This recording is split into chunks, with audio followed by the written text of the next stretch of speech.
asked to leave the campus. It's like an eviction, so to speak.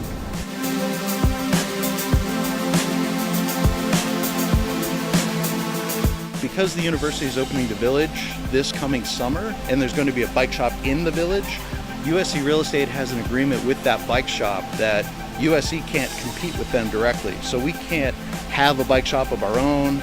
We can't facilitate a competitor's bike shop, anything like that.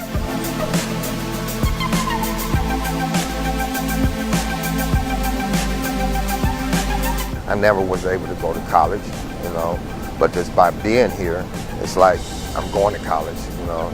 But now it's like they're snatching the rug from up under me, man.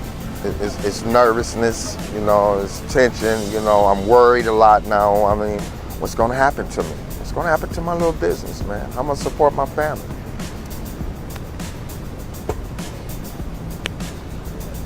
It's rough, man.